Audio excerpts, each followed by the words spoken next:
Canada, United States, and everybody around the world watching this who cares about commerce and finance and taxes. This is the Tax and Money Show, episode number 49.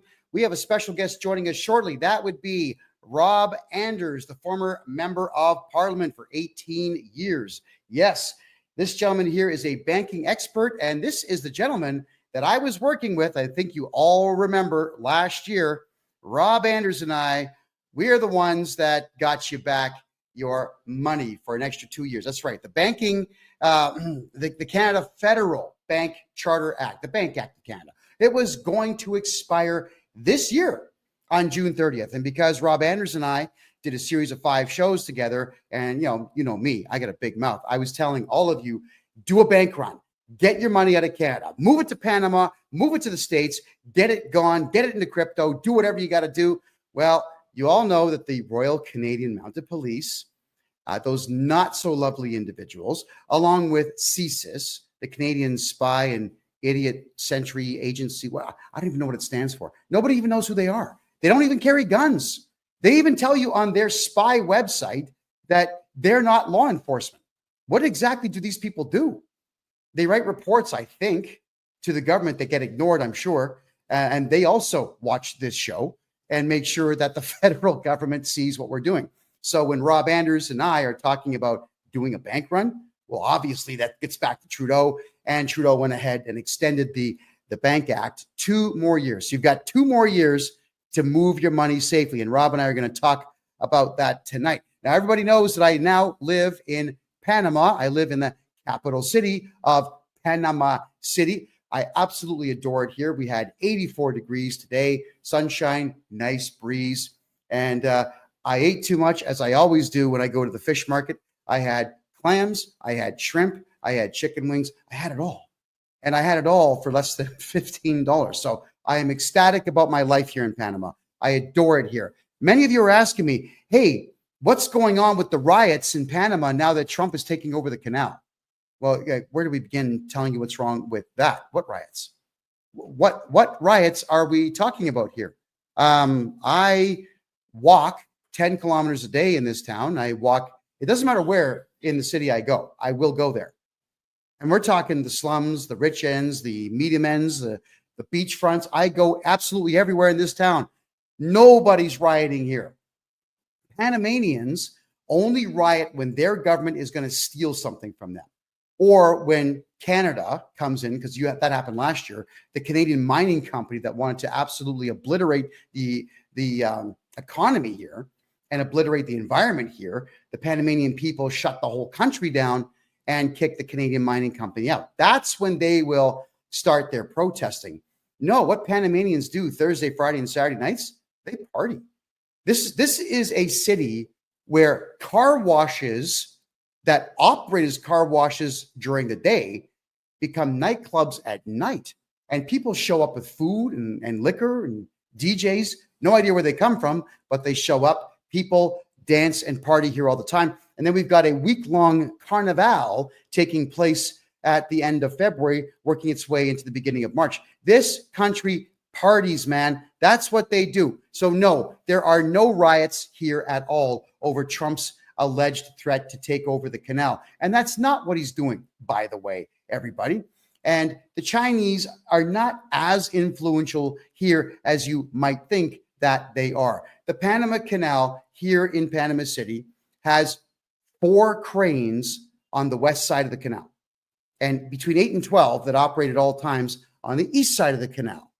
And the 4 on the west side of the canal were built by a private, for-profit Chinese company. But they didn't own the land. They just owned the cranes. They had a deal to be able to lift stuff off of their ships first. That's all that it was. But thinking about it, there's no choo-choo tracks on that side of the canal. So there's no real way for them to move merchandise. I think it's actually a losing endeavor, if you want the truth, because there's a train track and a storage yard on the east side of the canal. And that train moves goods to the north end of the country or to the middle of the country. So this Chinese company is not very smart. I don't see where it was a winning move for them at all. What Trump was actually talking about is not taking over the canal.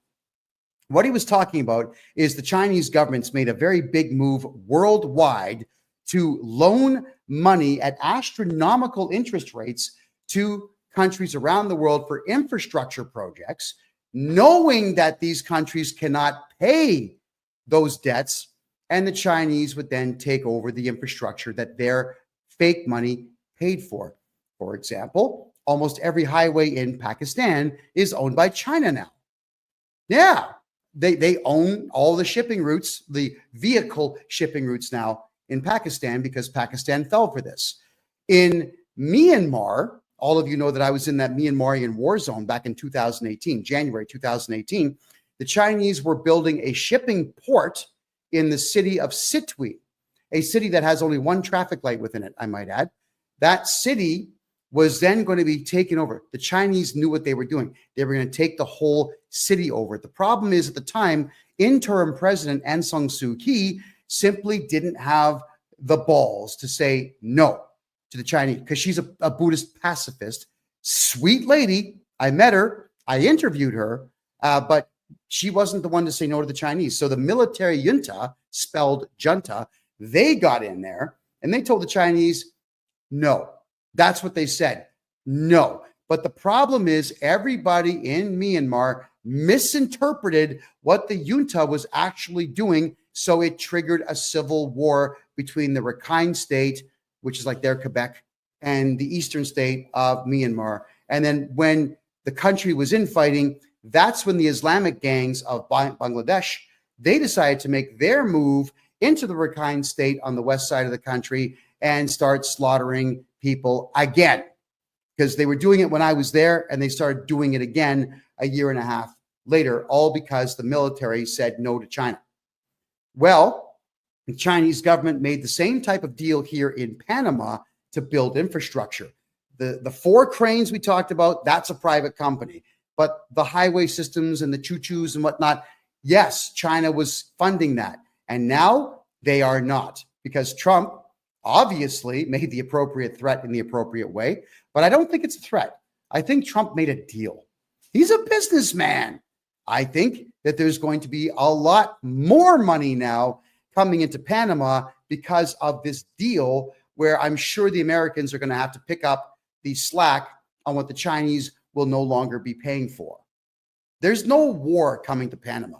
Trump is not going to put battleships on the coast of Panama and launch rockets into this country. I live here. Do you think for a second a guy with my intelligence and my knowledge of politics in North America would still be right here on the shore, 800 meters away from the canal? If I thought for a second that Trump was going to put weapons on his ships and launch missiles into where I live, are you kidding? No, I'd be gone. Instead, what I'm doing is I'm staying here in Panama City, and I'm watching Americans flood into this town with lovely money. They're bringing lots of money with them.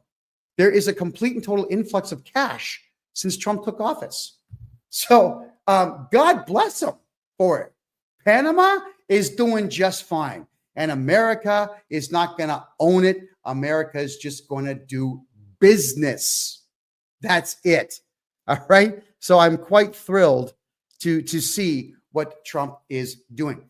But now it's time to bring in Rob Anders, our special guest, because we got to talk about digital currency. And we do have to talk about Chinese influence around the world, along with Canada's, lack of influence around the world now. We're going to talk about everything that Canadians and Americans and even Panamanians need to consider about their money. Rob, welcome back to the show. It is always an extreme pleasure to have you here. Thank you so much for joining us once again. Good to see you, my friend. Well, tell everybody who you are and why they need to love you as much as I do. Go ahead. Was a member of Parliament for 18 and a half years in Ottawa, representing Calgary West. And I think I've taken it upon myself to learn what I can about central bank digital currency. And it's not good. And the more I learn, the less I like. So I've been doing my best to try to warn people about it. And I was just reading a report today that the Justice Center is going to be putting out about it, warning people about the threats that central bank digital currency has to their privacy, their security, their freedom. So yeah, we're beating the drum on it, and I'm always happy with Ben Clausen or John Carpe or anybody else who wants to join the discussion and talk more about this. All right, so we're going to cover crypto throughout the course of the show. You worked with the Minister of Defense in Canada for a while, is that right? Several of them, sure. Whether it was Peter MacKay or Jason Kenney or Liberals, etc. Yeah, John McCallum, etc. Yeah, etc. All right, now just talk to me a second here. The Minister of Defense in Canada, what do they actually do? Well, a lot of them are just figureheads, to be honest. When Art Eggleton, for example, was Minister of National Defense, I actually felt really sorry for the brass that would come to visit him. My office was on the same floor, third floor, West Block. And, Art's office had a lot of those kids with, kind of green and blue and, whatever hair going on and lots of piercings and stuff. And I would see all these, polished brass military guys, shine shoes, the whole 9 yards, coming in, and they had to do presentations to these kids. They were obviously woke and progressive and liberals and all that type of stuff. And I thought, those poor bastards, they've probably served 20, 30 years, whatever, in the military, and they have to come in and report to these as their civilian oversight. I thought, dear God. So some of them are kind of figureheads. John McCallum was actually a minister at one point. If you can believe it, he was actually giving away plans for our Canadian warships. We have the most advanced ship we have in the Canadian fleets are frigates, and they are so EH-101 helicopters can fly on those things and drop sonar buoys in the water so that Canada can help with regard to anti-submarine warfare. Yeah, it's the fastest ship in the fleet. It's the most sophisticated in terms of its listening devices, etc. And they have this thing, a claw, that captures the EH-101 and then hauls it into protection so that it's protected from the inclement weather, especially in the North Atlantic with the sea salt and everything else. McCallum was touring a Chinese admiral around, and the admiral said, "Oh, that looks interesting. We'd like that." It was a uniquely Canadian design. He just gave it to him, and then people have been talking about how the Chinese military was practicing in the Canadian Arctic or had arrangements to do so. Well, that goes back to John McCallum. You think about it. China's got cold areas. They got places up in the north, Manchuria, etc. Up, against Nepal, Tibet, etc. But they don't need to practice winter warfare in Canadian Arctic, And obviously, when they wanted to buy that mining company that was up with its own mainland access, type of thing where they could have a base up there. Like, it's just insanity. Some of the things some of these ministers have done to compromise our national security. I could go on. Yeah. So, okay. Well, I'm sure that you could, but it just seems like our defense ministers have been complete idiots, fools, and don't know what they're doing. They know nothing about military tactics, probably never served in the military. And then to make a deal with the Chinese saying, "Hi, guys, come on over to our harsh climate and our harshly trained soldiers who are there specifically to fight in this weather. We'll teach you how to beat them in the very same weather."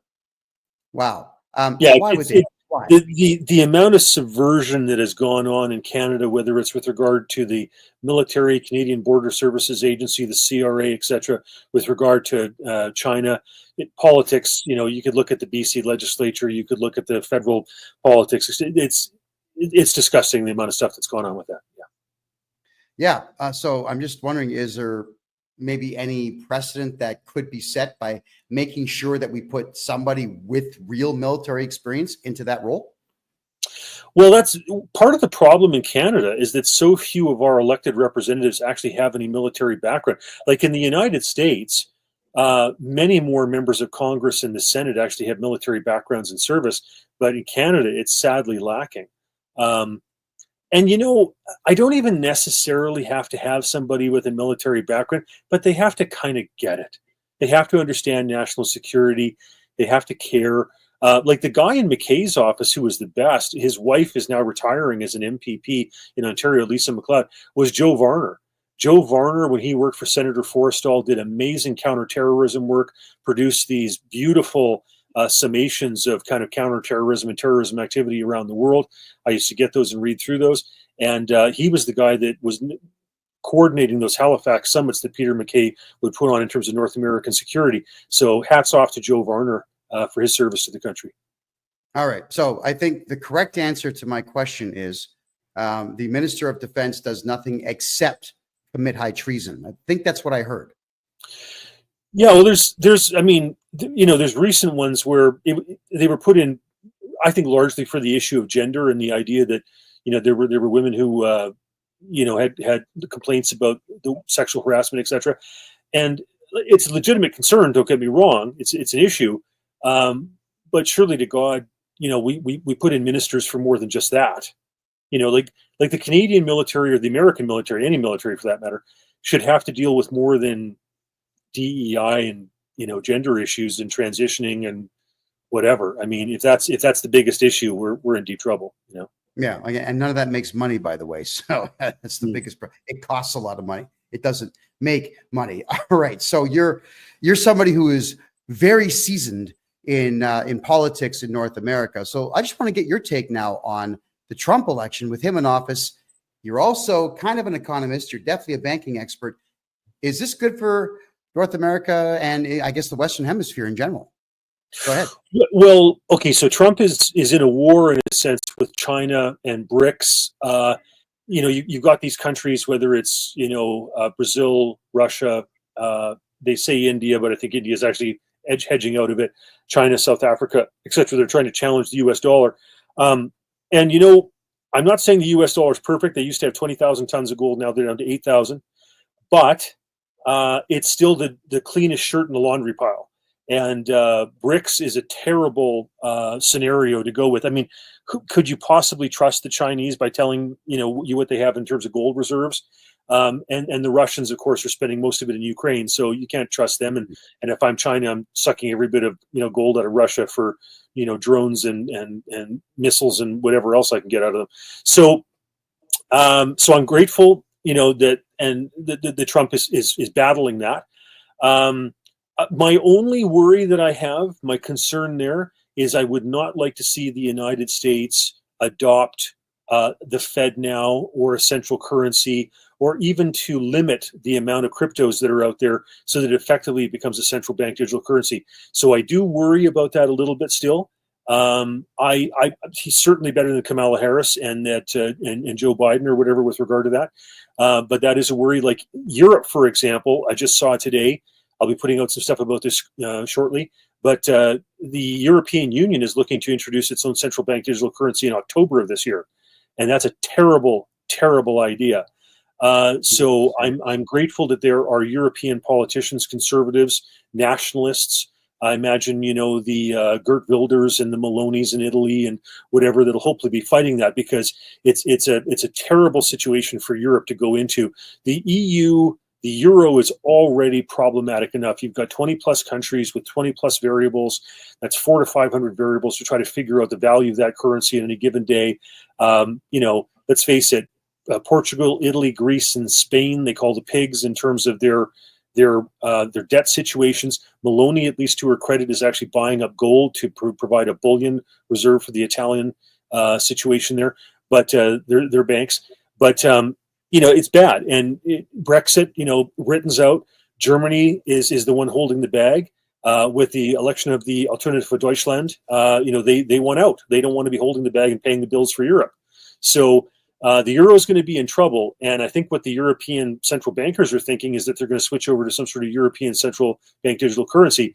But it's not the right answer. The right answer is to actually look at a fractional reserve and go back to something based on precious metals. Yeah, well, I've often said the same thing, but here's the problem. Going to, I guess, a gold-backed currency is, like you just said, we have no clue how much gold any country really has. I mean, just because Wikipedia says that the Americans have 8,000 to 9,000 tons of gold, does it mean it was reported properly? Was the page vandalized? We don't know. So yeah. Let's just talk Canada, for example. I mean, in the 1960s, we used to have 2,500 tons of gold. If we had just kept it, hadn't added a single ounce, we would now have the third largest gold reserves in the world after the United States and Germany. China used to claim 3,000 tons, but they've sold off a bunch. They have economic troubles, which I'm sure we'll get into. Oh yes. So, so yeah, in Canada, we're still supposed to have a bunch of gold from the Netherlands and Belgium and some of these other countries. Ironically, despite the fact that we sold off all of our gold bullion. So yeah, there's a lot of countries that have unaudited gold reserves. That's an issue for sure. Oh boy. Well, see, it's trust. And I think at this particular point, we've been lied to over this COVID thing for 4 years. It shut down economies all over the world. I'm actually seeing it here too, Rob, is that the office towers here that were full in the year 2019 are all 80% empty now. So if you want to invest in Panama, now's the time. You could buy a whole building for maybe 17, 18 million bucks, turn into high-end condominiums. And, hey, anybody who wants to invest in a hockey rink down here, I can guarantee you it'll make 12 million bucks a year just in public skating and only 12 hours a day. We've done the numbers. There's all kinds of investment opportunities here, folks. But it's sad that all those office towers are sitting there empty.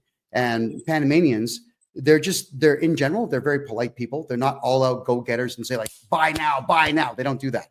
So they're scratching their heads wondering how it is they can fill these towers. I'm here helping them do that. And of course, you know what happens, Rob, when guys like you and I come down to countries like this to invest, stop exploiting poor people. Hey, are you kidding me? Panama is not a poor country, people. Like that canal alone, Rob, just in the fees for the ships to go through the canal is 4.5 billion bucks a year. All right. That's just opening the locks and letting them through. That's not including the storage and the shipping and the side grease deals that go on. There's money galore coming here. It's not a poor place, people. But at the same time, they don't trust anything here except for the US dollar. Isn't that interesting? Panamanians actually, and Colombians are the same way, and so are the Nicaraguans. They don't trust any form of currency except for the US dollar. The Costa Ricans are the exception. They love Bitcoin, but everybody else wants US. Maybe you could reflect on that. Go ahead. Yeah, well, I'm with Charlie Munger. He's unfortunately deceased and passed away, or Warren Buffett. This is according to them. They said if all the Bitcoin was offered to them for $25, they still wouldn't buy it. And the reason they said that is because they said there's nothing back in it. It's, if you have an electromagnetic pulse, for example, poof, that stuff's gone. So, I understand, that in Holland centuries ago, people got really excited about tulips, and there was a tulip bubble. And I accept that, once upon a time, salt, was used to preserve meat. And so the word salary comes from salt, right? Seashells have been used as money. So barley was the first form of currency because you could flood out the fields, in Egypt in the Nile, and the salinity wouldn't affect the ability to grow barley crops. So, there's other things that are used for currency for sure. But, it's hard to beat gold or silver or oil. We basically had a petrodollar since 1971, 72. Those are real. Copper. The Roman Empire had a copper coin, and of course we've had copper coins.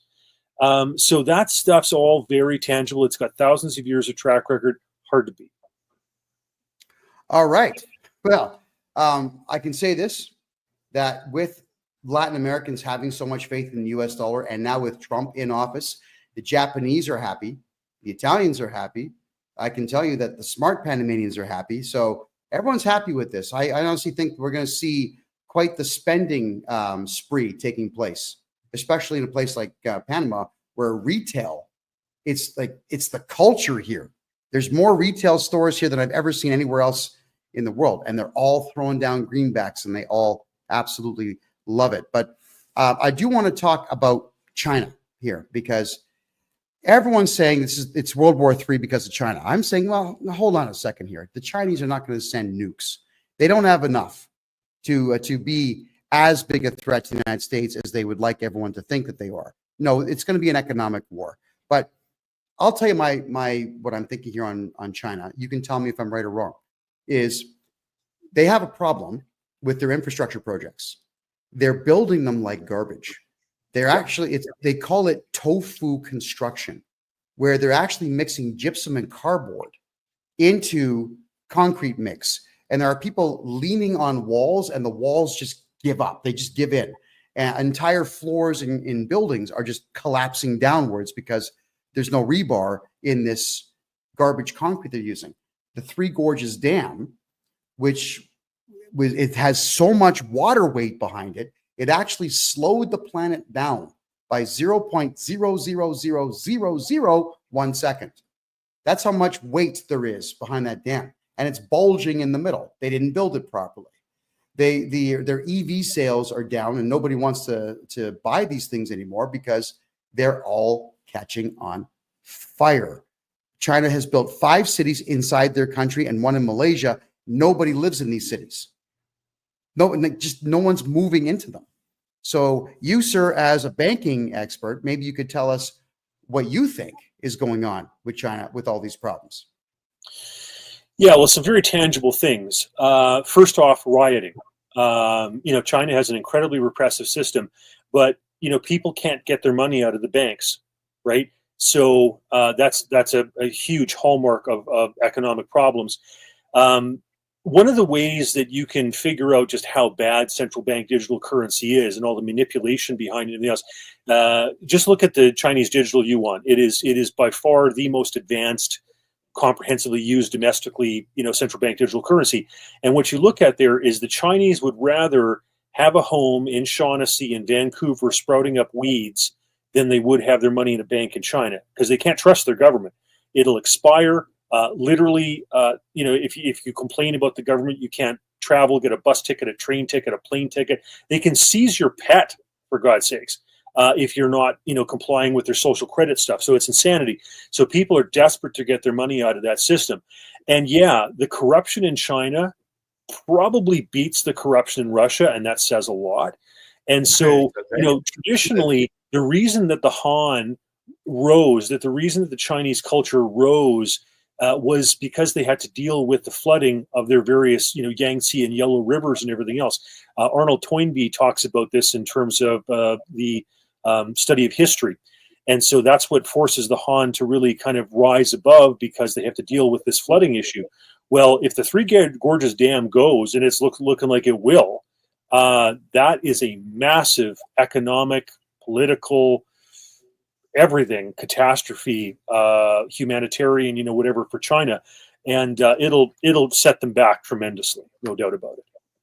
Well, certainly. All right, now they're also spending a ton of dough in China on building islands in the South China Sea because of the 200 nautical mile distance. You own the ocean 200 nautical miles off of the coast of your country. It's difficult to judge when countries overlap. But Chinese are out there building islands, declaring them Chinese territory, and now that 200-mile radius expands, and it goes right into Taiwan's and the Philippines and Vietnam's water space. So they're putting money into this, and while they're doing this, they're building buildings that fall apart, and they're building towns that are sinking into these inexplicable sinkholes. What could they possibly do to actually be part of the world economy now that Trump has made the deal to get them out of Panama, and the rest of the world is realizing the Chinese stuff sucks? I mean, let me hear it. Well, once upon a time, China had the benefit of having some of the lowest wages in the world. But now Mexico is actually cheaper than China wage-wise. So tons of companies that have gone over to China and have been screwed with in terms of copyright, trademark. You think of pharmaceutical companies like Bayer, et cetera, going over there, hoping that they were going to get a good deal on labor, and knowing that they only had like one official to bribe, as opposed to India, where there were multiple things, because it's kind of a more diffuse culture and more reliable energy or whatever. But the problem is that the labor costs have gone up, and you got to ship it across a whole ocean. So if you can, set up a deal where you're manufacturing whatever it is in Mexico, you have far greater proximity to the United States and just broader North American market. China's got troubles. China's got problems for sure. Whether it's just massive corruption. One of the biggest problems, obviously, is just the Chinese Communist Party. I mean, that desperate structure trying to hold on to power that watched as Nicolae Ceausescu was literally strung up in 1989 when the wall came down.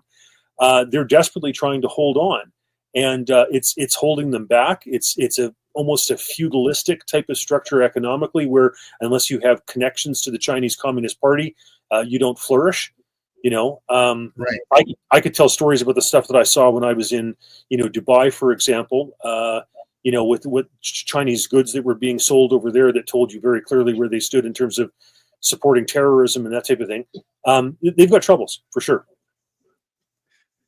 Okay, so do we just sit back and watch them implode, or do we have to worry about the fact that there might be some type of conventional or tactical nuclear war between the two? What are your thoughts? Well, China, it kind of vacillates between overly emotional and very, very long-term thinking. So one does have to give credit, because Asian culture generally thinks over very long periods of time. They can be more forward-thinking about that, and they don't have to worry about elections. They don't have them, right? So they can just implement their 5-year plans or whatever and, go thumping along.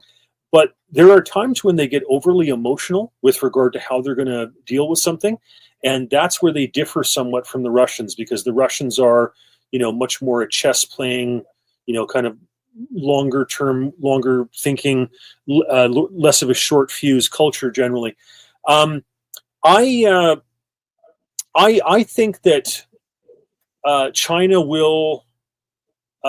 It's a brittle structure, and I don't think that has a long-term stability to it. I think that there will be trouble there, whether it's just, for example, in terms of the currency, the economy, the labor rates going up. I think all those things are going to pose real problems for them.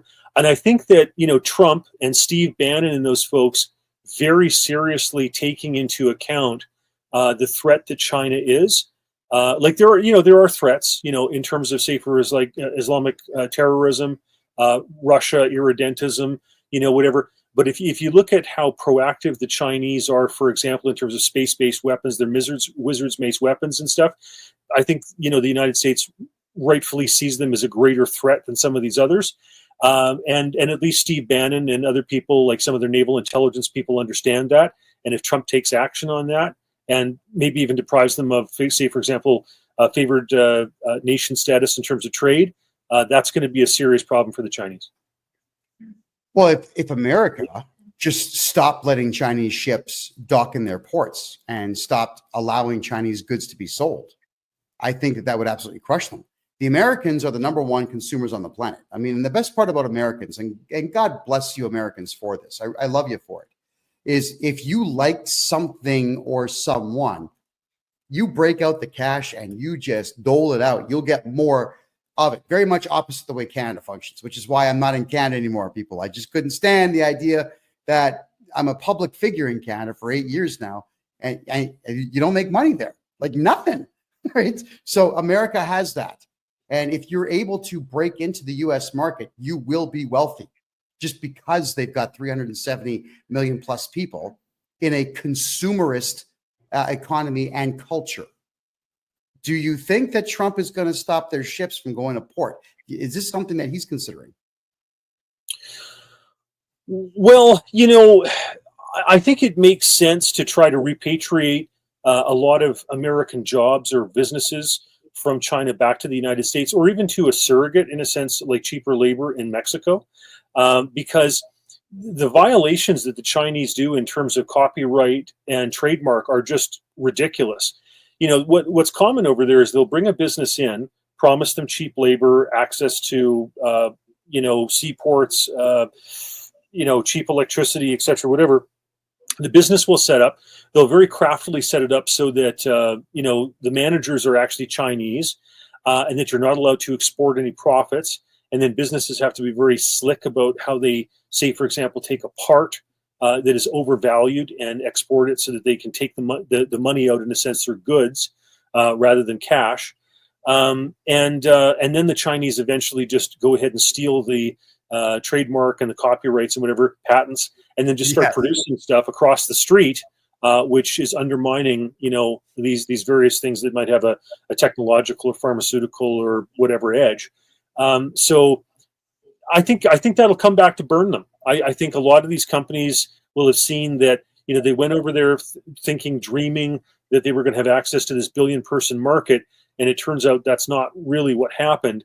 I think the country that understands that the best is actually Taiwan, because Taiwan has long time romantically thought of itself as the real China, and they thought that by using their money and their smarts and their advantage with regard to, say, for example, microchips, they were going to be able to, in a sense, invert and overthrow Chinese communism to make it more like them. And instead, they just watched their money disappear over there, and their own security be eroded, subverted by the mainland Chinese. So if you want to learn from anybody about how that doesn't work in terms of this billion-person market, it's the Taiwanese. They could write books about this stuff. It's funny that you say that, because we used to crack jokes when I was a kid, back in grade 2, grade 3. We're talking the mid-1970s, that every time you saw some kind of junky toy or some novelty, it was always made in Taiwan, always.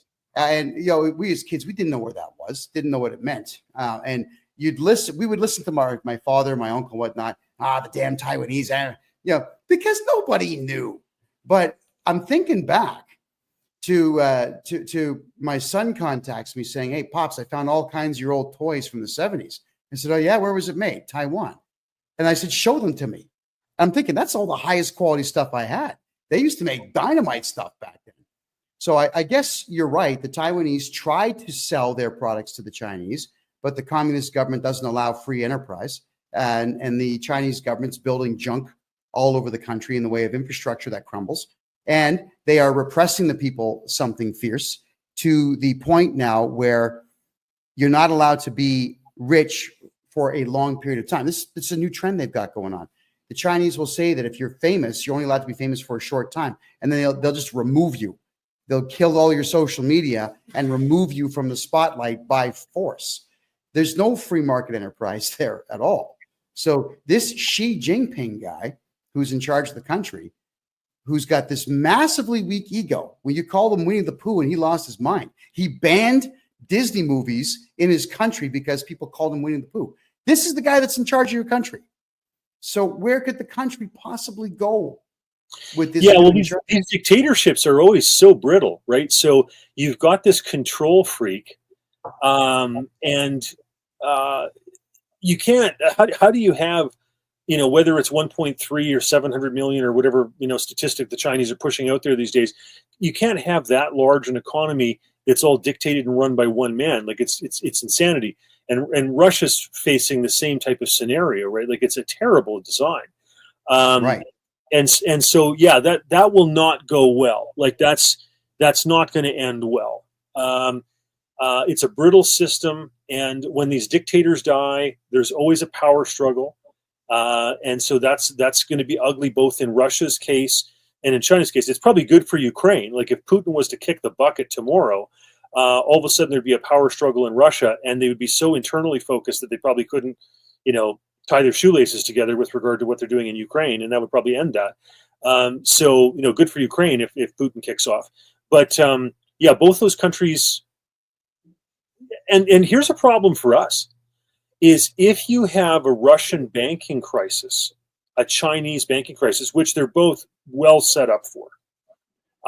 People demanding, to get their money out of the Chinese banks, the digital yuan not doing very well, causing problems.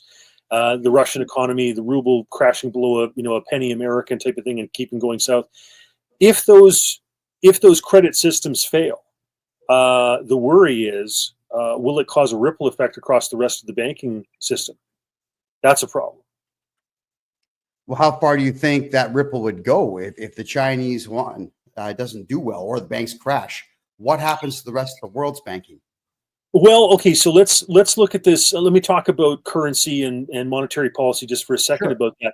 So here's a problem, folks. There's inflation.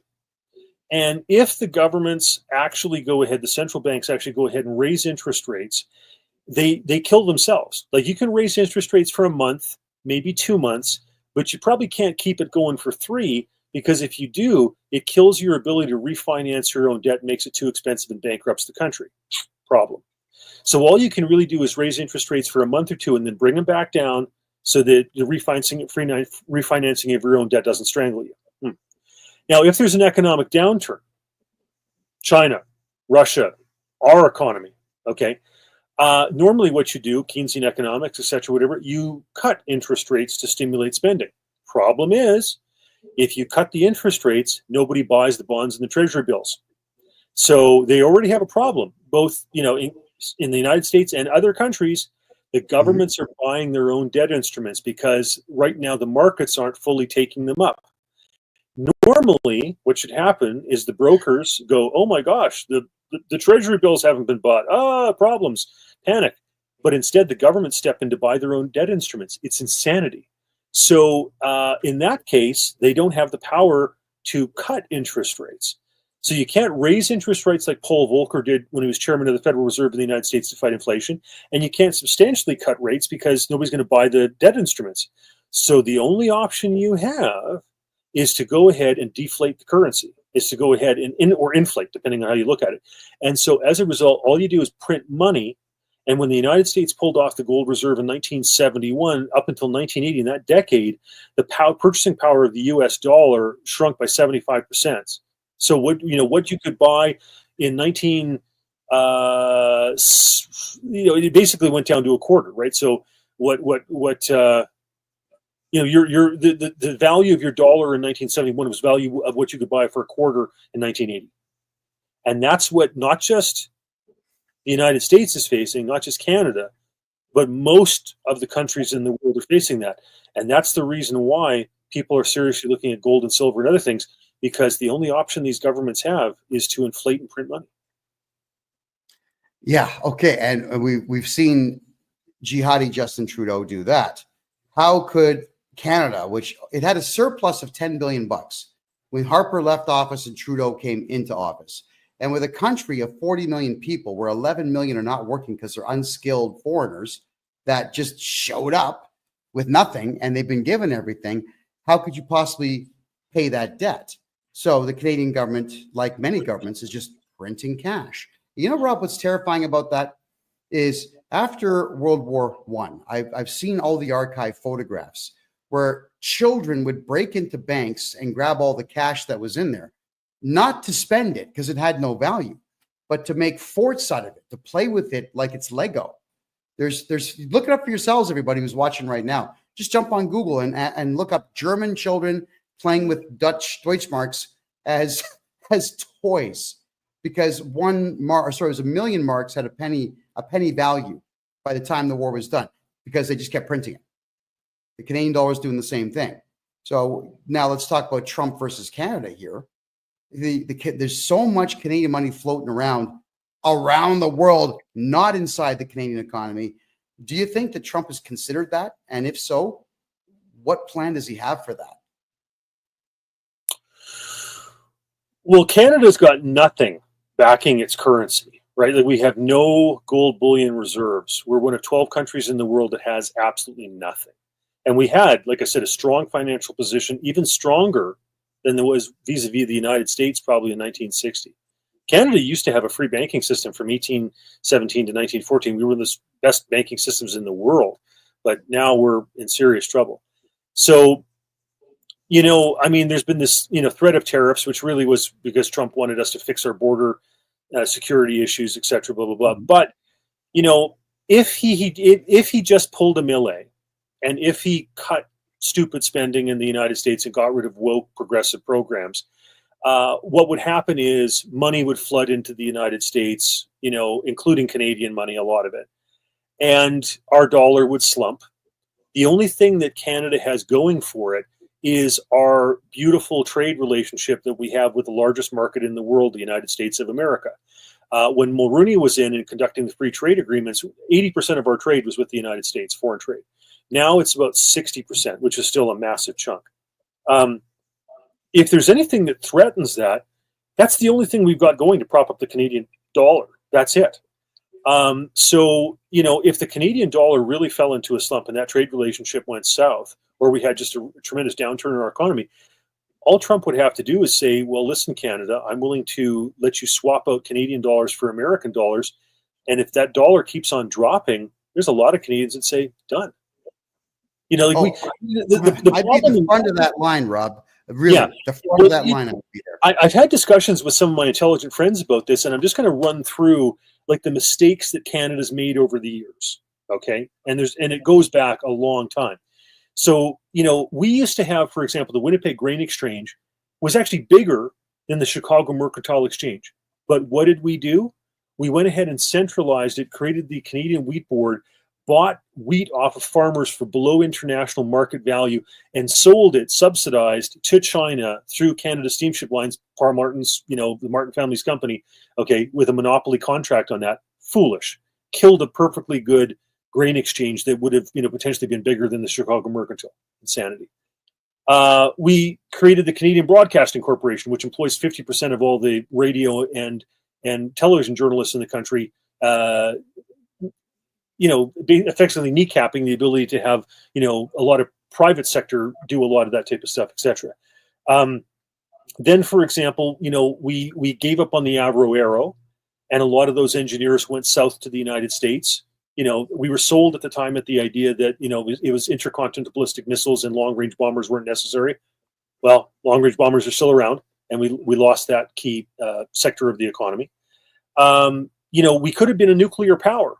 We had a Minister of National Defense, Doug Harkless, and wanted Canada to be in that realm, and instead we chose to play pacifist with regard to that. We had, like I said, the gold reserves in 1960; those have all been sold off. We elected a communist sympathizer like Pierre Elliott Trudeau, and his son's not much better. You know, we've had all these left-leaning, you know, kind of prime ministers, etc. And then, you know, we had this opportunity with oil and natural gas to sell to Germany, Japan, South Korea, you know, all these countries. And what did we do? Kill pipeline after pipeline because of woke environmentally, you know. So we've set ourselves up for failure in so many ways that we could have been an economic powerhouse. But instead, every single time, every one of these, you know, instances that I give you over several decades, we've literally undermined our national sovereignty.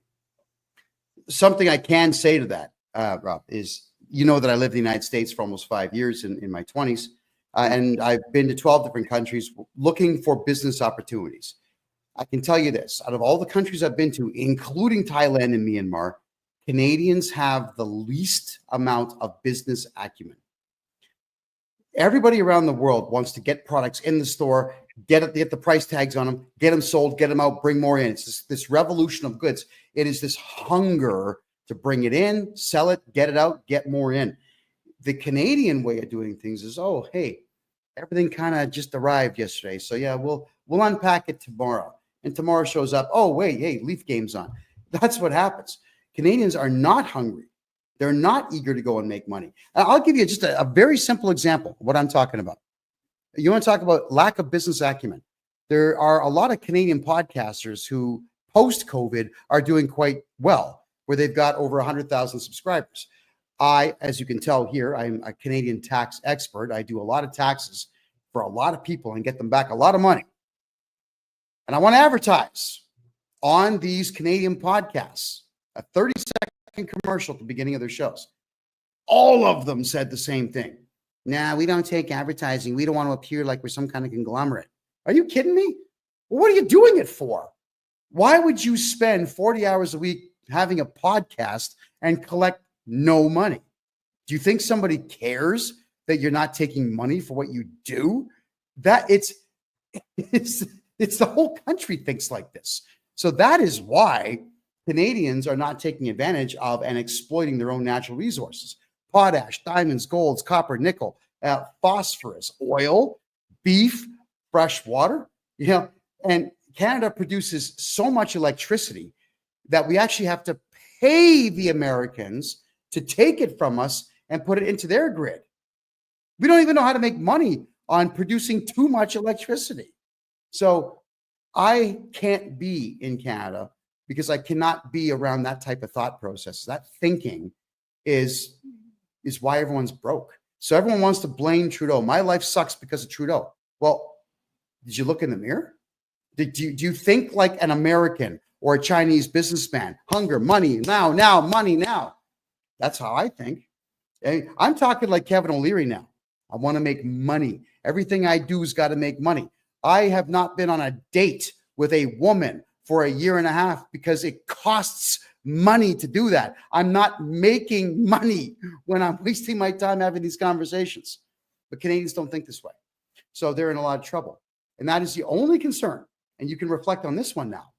My only concern, if some Canadian provinces join the USA, will that crazy non-hunger for success begin to rub off on the Americans? Go ahead.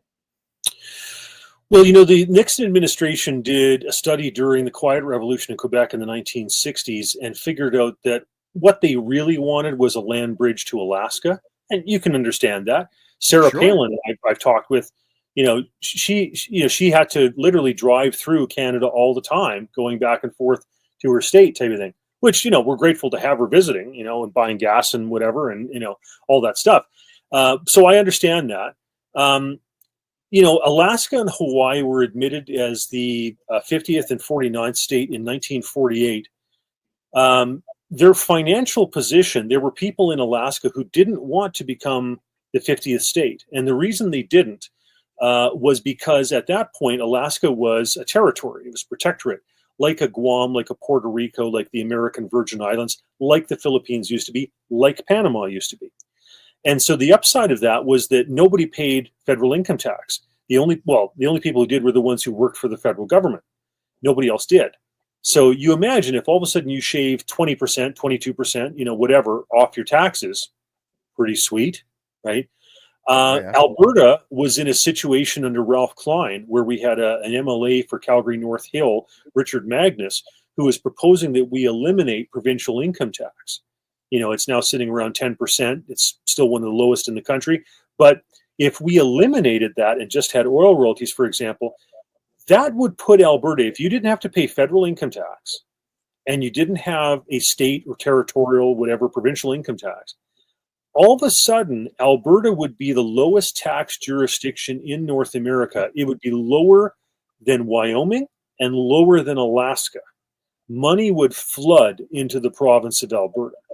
So, there's a lot to be said for that because Albertans overpay in terms of equalization, billions and billions of dollars. We're owed by the federal government hundreds of billions of dollars in terms of our overpayments for Canada Pension Plan and everything else.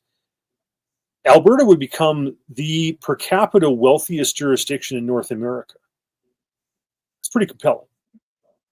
Well, I guess I'll just put this up saying to President Trump or anybody working for the Trump administration, could you maybe consider making Alberta a state, or better yet, as Rob Anders just said, a protectorate?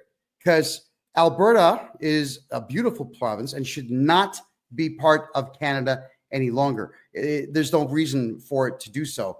And I still have my Alberta driver's license. So should a protectorate situation happen, I'm an American national that same day. And for all the Americans watching right now, I'm a Canadian citizen who had to escape, didn't just leave for fun. I had to escape communist Canada because there were 7 attempts on my life as a journalist and 7 months of prison time for just telling stories online that I could back. Rob, I did prison time for telling people don't take COVID vaccines. And now the same province, which was Alberta, that locked me up for that, has just come out and said, everybody, there was no COVID. Like the province admits this now. So, I'm just saying that for the Americans who are watching, Canada is pretty bad, especially the provinces of Ontario and Quebec. And if the Trump administration is watching, I would very much love to be an American national because that day I would turn over my Canadian passport and say goodbye forever. There's no reason to be in Canada at all as a Canadian citizen with ambition and drive. And I think there's a lot of Canadians out there who share that sentiment. When you have drive and ambition in a communist country, they'll crush you. They're crushing people in China and they're crushing people in Canada. And when I explain that to Panamanians down here, typically through a translator, they're blown away. They actually say, I want to go to Canada because Canada says there's there's gold on the streets, saying, no, there's death on the streets. That's about it. Your thoughts? Yeah, well, Bjorn Borg left Sweden because the taxes were too high. There's a number of people who've left the United Kingdom because taxes were too high. And Canada is no exception to that. People leaving Canada because they just don't want to put up with the taxes anymore. No, it's a very sad scenario. And that's why so many of our entertainers and people who, earn good money for their abilities, their merit, leave Canada and go to the United States because it's just a cheaper tax jurisdiction, and your money goes further. Your purchasing power is more, etc. I mean, you just look at gasoline.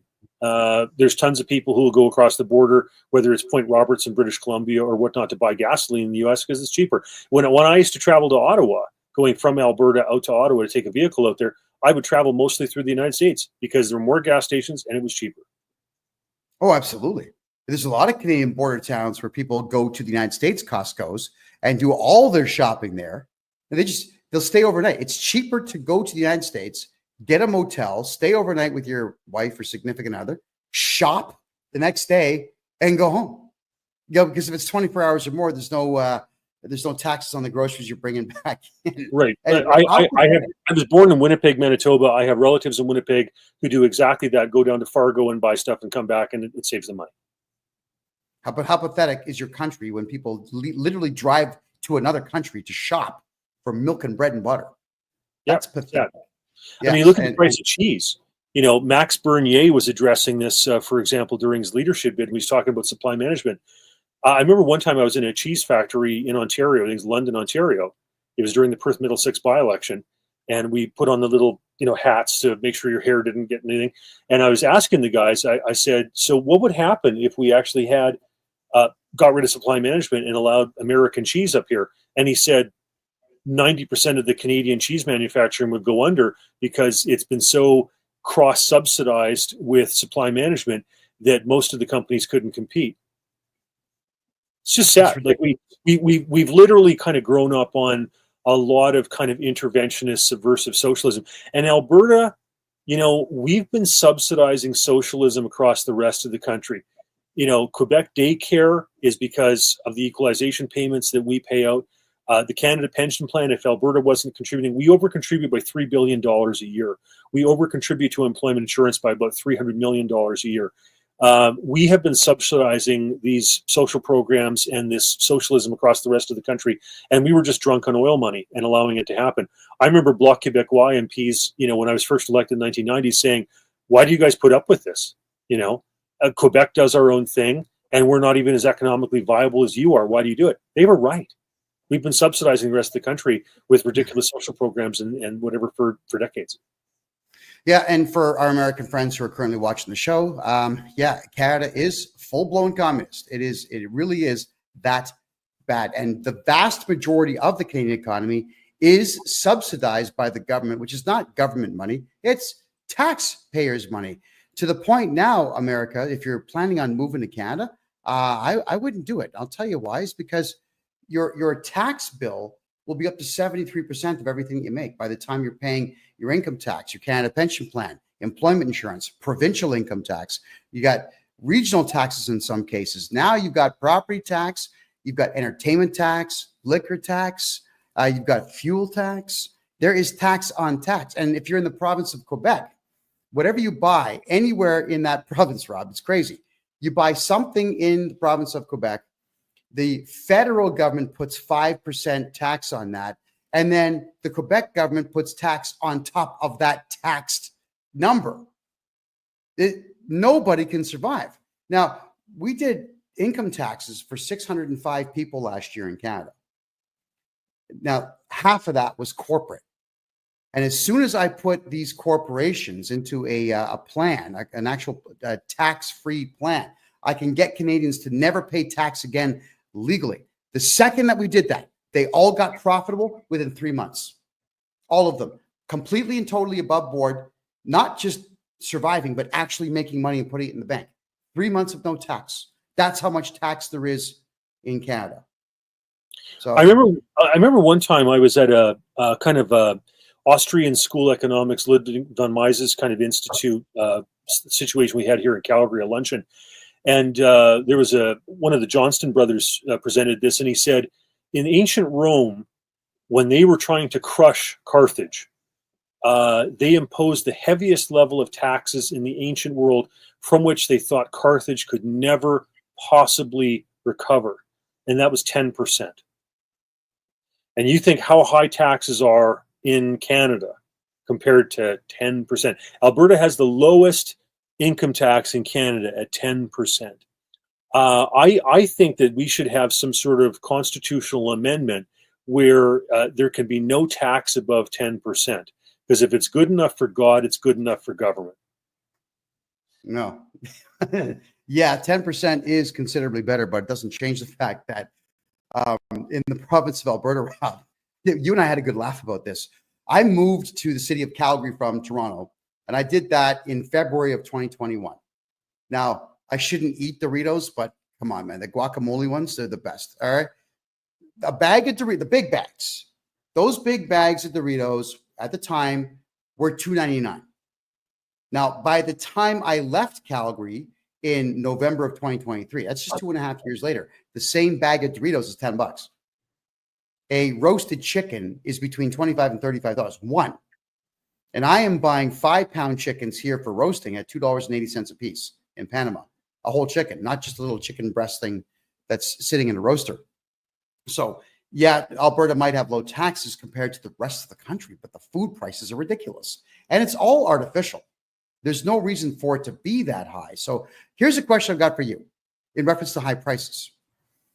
When you look at a house in Toronto or Vancouver, they're garbage. They're built like crap, but they're $1.5 to $2.5 million for a 2,000 square foot house. But compare that to Houston or Dallas or Austin or even the Tampa Bay area, same house is $250,000. Now, you and I both know that the entire housing market in Canada is inflated deliberately through money laundering. And the theory is that if money laundering was actually made a properly illegal thing in Canada, the entire housing market would tank, and so would the food market. Could I get your commentary on that, please? Yeah, it's been commented on by a lot of people other than myself that our real estate market is ridiculously inflated. You know, the U.S. had a big correction in 2007, 2008 with Freddie Mae, Fannie Mac, and AIG and what have you. And I'll tell you what went on. We had Canadian mortgage companies, banks that were terribly exposed to the subprime crisis in the United States and Mexico, for that matter. And what happened was Mark Carney, along with Stephen Harper as Prime Minister, Mark Carney is Governor of the Bank of Canada, went ahead and took the worst aspects of the Canadian chartered banks' mortgage debts and had them purchased by 3 different entities. It was the U.S. Federal Reserve to some extent, because some of them were American mortgages. Some of them were by Canadian Mortgage and Housing Corporation, and some of them by the Bank of Canada. We would have had bank failures in Canada, but this was all done under the radar. And then when the market settled down, they were, retransferred type of thing. But the Canadian banking system survived the subprime crisis in the U.S. because of that kind of under, the radar subterfuge. The correction that happened in 2007, 2008 in the United States has still not happened in Canada, and that there's a shoe that is waiting to drop. So imagine, this is one I've actually been thinking about here. Imagine Donald Trump, who actually is entirely fed up with the entire Canadian government, all of it. Imagine he finds a way to stop money laundering in Canada. How quickly would the housing market crash in the entire country? Well, the 2 biggest ones obviously are Toronto and Vancouver. Vancouver, like I said, it's all that Chinese money that is desperately looking to get out from the crazy scenarios of central bank digital currency, digital yuan in China. We would have a major correction. The U.S. probably had, a 30% correction in 2007, 2008. The Canadians, we skated through that. Would the correction be even bigger? Would it be 35, 40%? I'm not sure. Well, I can say a lot of people are going to lose a lot of money. Yeah. A lot of people are going to lose a lot of. And one of the things, and that's what I tell people, that have 100,000, 200,000, 600,000, whatever it is, in GICs, treasury bills, bonds, bank, debt instruments, whatever. Watch out. I saw people come into my constituency office back in like 2007, just before it all went down. And they were facing bail-ins where they were losing this stuff because of the fine print, okay, with regard to bail-in contracts on this stuff. And they were money just pixie dust, eliminating. And I worry for a lot of people in Canada. They don't understand how compromised the system is. It's not a bail-in. It's now a bail. It's now a bail-in. It's not a bailout. It's a bail-in. So in order for those banks to save themselves, they're going to take those depositors' money and solidify their own equity type of thing. And the depositors are the ones who are going to lose out when they read the fine print. And so there's a real storm coming. There's a reason why Warren Buffett has pulled as much money out of the market as he has. He realizes there's a correction coming. Oh boy. So Canadians who have money in the bank, and the money is at the second lowest it's ever been. The Canadian dollar sucks right now. Oh God, it sucks. What are the chances it could crash before the Bank Act expires in 2.5 years? Any idea? Well, I think what that's predicated on, and I've said this, just previously tonight, if the Chinese have a dam break, if the Russians have an economic collapse, it's going to cause ripple effects throughout the Forex exchanges. The euro is precarious. They're living on borrowed time. Portugal, Italy, Greece, Spain, the massive debts. Britain's pulling out of it because they don't want to hold the bag. Germany, Frankfurt, the bankers in Frankfurt are pulling out because they don't want to hold the bag. The euro, in my prediction, will collapse. Margaret Thatcher was exactly right back in the 1980s when she said that the European common market made sense because you could buy Czech crystal or British cod or German steel more cheaply because it wasn't paying tariffs to those various countries. That made sense. But the lack of controls and the idea of a European common currency didn't make sense. She was right in the 1980s. She's just as right now. And that will collapse. I just wish I knew exactly when, because you could buy puts and make a fortune. All right. So we should probably have a financial advice show coming soon. What to buy to avoid the crash. That's not a bad idea. Oh man, it's a lot to, this is a lot to take in, obviously. And really what's going on here, Rob, is that you're hitting me and the audience with the same amount of information that I'll hit my clients with in the 1 hour consultations that I do. And it's truly mind-blowing how little we all know about the financial markets in the world and even what money is at all. So how can we help people here? Is there anything that you and I could say that's magical right now to help the average person comprehend all this? Yeah, well, I'll take some of the stuff out of the report that I read today from Justice Center, right? Use cash, keep it alive. Because, if you get to a situation where banks don't want to distribute or stores don't want to let you pay in cash, that's a big problem, folks. As well, you can't get around precious metals. Brett Oland and I have talked about this. He gets it. He's one of the adults in the room with regard to this stuff at Bow Valley Credit Union in Alberta. Alberta should actually have its financial institutions commit to 1% of their assets in gold, silver, maybe copper, oil in Alberta's case, etc., because it's real, it's tangible. Right now, it's based on nothing, folks. There's nothing backing it at all. And if the Canadian dollar continues to drop, it's a disaster waiting to happen. So it's hard to get around precious metals. Weimar Republic Germany, when they started to inflate money, which I said before is the situation all the central banks are in. They can't raise interest rates really to correct inflation. They can only do it in a posturing kind of way because they'll bankrupt themselves. They can't cut the rates because people won't buy their debt instruments. So all they can do is inflate. And that's kind of the Weimar Republic situation they were in, after World War I. So what did they do? They were actually breaking up gold and silver chains so they could buy bread. Little links of gold and silver were what they were using as real currency. So it's hard to get around that, folks. Even the Soviet Union, when they tried to get rid of cash, when they nationalized the banks with the Gazbank in 1917, I have an example here. This is what a Russian silver, a Soviet kopeck looks like. They had to revert to this in 1921 because they had 1/13 of the Russian population, 10 million people starving to death. Okay. And in 1923, they had to revert to gold because nobody trusted the Russian banking system. That's how bad it was. That's what it comes down to, folks. That's where it goes.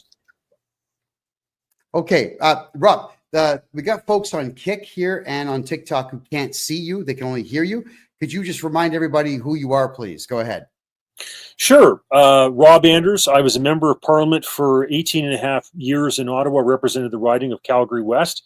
And I've just gone down the rabbit hole of central bank digital currency in the last few years and put out, lots of emails about this stuff, and just reviewed a report today that was put out by Ben Clausen from the Justice Center on this.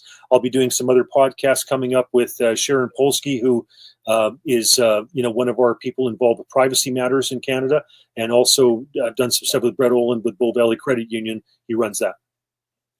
Okay, fantastic. So I also want to tell everyone this. Rob Anders was incredibly helpful when I was running for mayor of Calgary. You had me and a few other candidates for our city council come on over, and you educated the hell out of us on the right way to dress and the right way to present. And Rob, it was unreal. You gave all of us a 45-minute section of your lecture on suits worn by leaders around the world for the psychological impact. Maybe why don't you just tell people a little bit about this? Because the one common denominator was the most successful politicians out there all seem to have blue suit, white shirt, nice colored tie. Let's hear it. You're a former politician. What's the deal with that?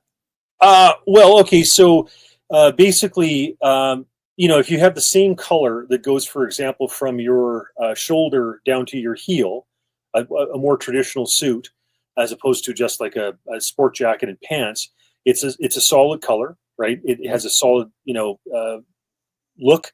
I remember we were taught when I was just getting involved with the Reform Party and doing question period in the House of Commons that young guys would want to wear solid, light absorbing colors like cashmere, etc., because it sucked the color in and made you seem more solid.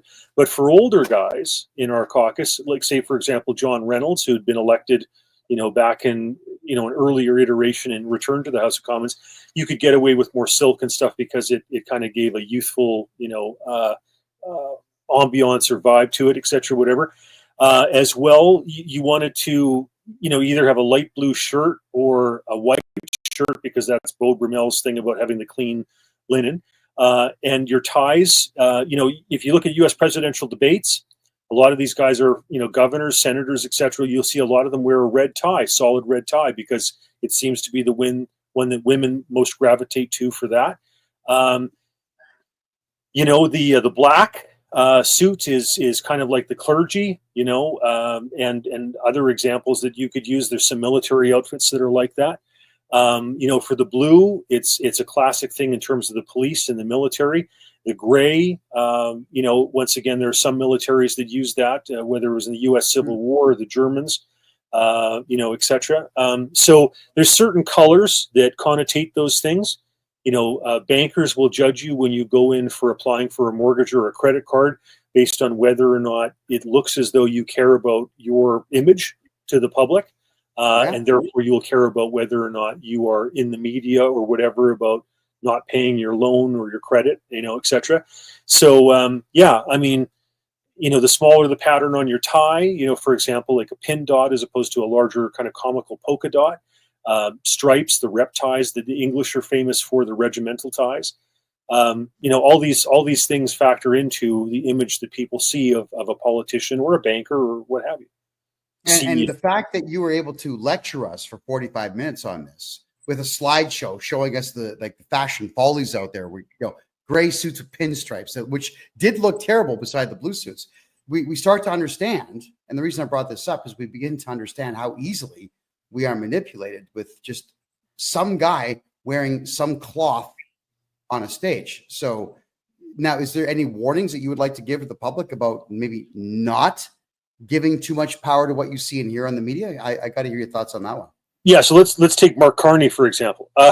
Tell everybody who Mark Carney is, because we have Yeah, Americans in Britain watching. sure. Okay, so Mark Carney was the former governor of the Bank of Canada, hired by Stephen Harper, then hired by the Bank of England, and is now running for the leadership of the Liberal Party of Canada. Looks decent in a suit, but because of that pedigree, when he looks down the camera lens and says that he wants to spend 150 trillion with a T dollars on green on the green agenda, and people nod their heads and think, oh, well, that sounds reasonable. No, that's crazy. That's insanity. That's 100 times the Canadian national debt. It's over 4.5 times the size of the U.S. federal debt. That is an astronomical sum of money. And how is he going to do that? Because the government of Canada doesn't have that money. The government of the United States doesn't have that money. Most governments combined don't have that money. He wants to use central bank digital currency. He is one of the brain children behind this, and use it to manipulate your private finances into his ideas of what you should do with regard to your fuel and your spending and electric vehicles and all this type of stuff. And he does it because, he's smooth and he's slick and he wears a good suit. And he's been a governor of a couple different banks. And so people think, oh, yeah, all right, whatever. But it's really insanity. It's some of the most astronomical sums of money you could possibly imagine for this whole kind of, green pixie dust, DEI progressive kind of stuff, right? Yeah. He actually says he wants to see higher carbon taxes.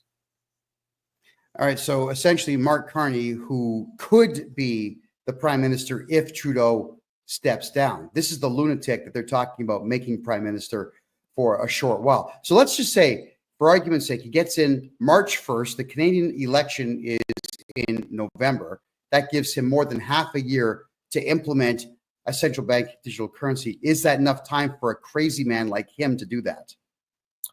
If we let him. There are countries where they've attempted this, like Nigeria, for example, and they literally are burning effigies in the streets and protesting and causing problems at the banks, because what they do is they get rid of the large currency. They get rid of like the $50 dollar notes, the $100 notes, and people were literally walking around with wheelbarrows full of small, bill currency. It's a terrible scenario. Excuse me, I got something in my throat. And so yeah, this stuff is real. It's what these globalists plan. Mark Carney is one of the brains behind this stuff, and it's going to mean tremendous hardship, not only for Canada, but this guy's going to try to sell it to the European Union and other countries. And we need to have somebody like Donald Trump that says, no, I don't want to have one crypto to rule them all. I don't want central bank digital currency. I don't want to go down this route. See, like China loves this stuff because they know that people want to get their money out of the country. So if you don't have cash and it's merely an agreement between the various central bankers over what the exchange rate is, then it's impossible to go to a cab driver in Shanghai or something and do a different exchange rate than what the government offers. Like that's the thing when you go to like Havana in Cuba, or you go to Venezuela and Caracas. There's what the government offers you as the official exchange rate, and there's what you can do as private deals on the side, which is the real market exchange rate. Well, if you get rid of cash, that's not possible. So dictators love that stuff. Vladimir Putin, Xi Jinping, they love this stuff because it means that everybody's trapped into their bogus exchange rates that they set by the central banks, and it therefore keeps their currency inflated at a higher rate than what it should be. They love this stuff. But if you love freedom, don't let the dictators win in terms of telling you what the value of your money is. And that's one of the reasons we should go back to the idea of having a precious metal and a fractional reserve, because that's the way you really preserve wealth. If Mark Carney gets in, do you think Trump's going to let him stay in office? Well, Donald Trump rightfully had problems with Justin Trudeau, as we all only 20% of Canadians still support the guy, who they are, whatever. I mean, even the Liberals are turning on him, thank goodness. Mark Carney is bad. He's going to make Trudeau look good, because Trudeau is kind of this, guy who reads his talking points. But Mark Carney is more of a globalist. He's more of one of their actual prodigies and brains behind this type stuff. If Trudeau looked down at camera, Liz, and said he wanted to allocate $150 trillion to green initiatives, people would laugh. They would laugh if Stephen Guilbeault said that as a minister in charge of the environment in Canada. But when Carney does it, they're actually taking it credibly. And the problem is he could actually bamboozle some of the Europeans and others into thinking this is a plausible idea. So he's more dangerous than Trudeau. Smoother, slicker, more dangerous. Is he really that charismatic that he could say to just literally go to some place and say, hey, we're going to go between 10 and 100 times our current national debt to build green energy, and have everyone say, like, yeah? Is he really I'm not sure it's that he's charismatic in the sense that he believes he's got well, maybe he does. Maybe he does sense he has a divine mission or some sort of, otherworldly, element to him to do this. And this is his mission while he's here on Earth. Maybe. But I think the problem is he's the gray man. He's what they refer to in intelligence and espionage communities as kind of the guy who just, floats there and doesn't get noticed and whatever, and doesn't ruffle feathers. Like Trudeau can come across as a clown, right? He puts on blackface. He wears inappropriate headgear. He appropriates other cultures and kind of dresses up. Like, he plays Mr. Dress Up. But Mark Carney's not going to be that stupid. He's never shown that before. And so he's just more credible. And people are going to buy this stuff. Like, if I had to have if the forces of evil were looking for a salesperson for central bank digital currency, it's not Justin Trudeau, right? He's too laughable. But with Mark Carney, it's much more dangerous. Well, he terrifies me, this guy. And should Mark Carney get in, and please, Uncle Trump, if you are watching this, you go remove him by force. And yeah, man, I was in a court case. This is back in 2021. Conveniently, there was a court case brought against me while I was running for mayor of Calgary, because I was the only real conservative guy saying, don't get needles, don't put on masks. We're going to put the whole city back to work when I'm mayor. So conveniently, someone who was funding Justin Trudeau to the tune of $100 million decided to just magically sue me for defamation of character right in the middle of my campaign. And of course, the entire left-wing audience focused on the fact that I got sued by a guy who's Muslim when his faith had nothing to do with any of the truths that we had divulged about this guy in our media. Well, where it gets insane is there was absolutely no evidence brought in this court case that I had said anything that was untrue. But the lawyer, his name is Jonathan Lysis. He prides himself on being a lawyer of 29 years. The guy's the biggest wimp I've ever met in my life. Tough in court because he's got the judge to protect him. But out in the public, wow, coward.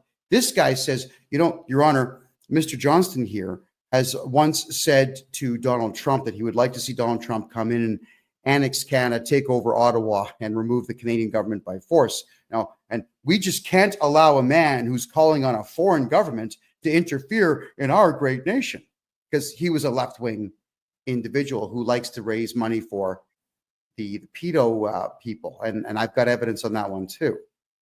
And the judge saw red when I was accused of saying, which I did say, by the way, I did say, Trump, please remove everybody from Ottawa. But that's all it takes in a left-wing country to get an 18-month jail sentence in Canada for defamation. Sorry, not even defamation. It was contempt of court, because I was asking Trump to fix the country. That's how pathetic it is. So obviously I can't be in Canada because they're going to keep doing it. Right?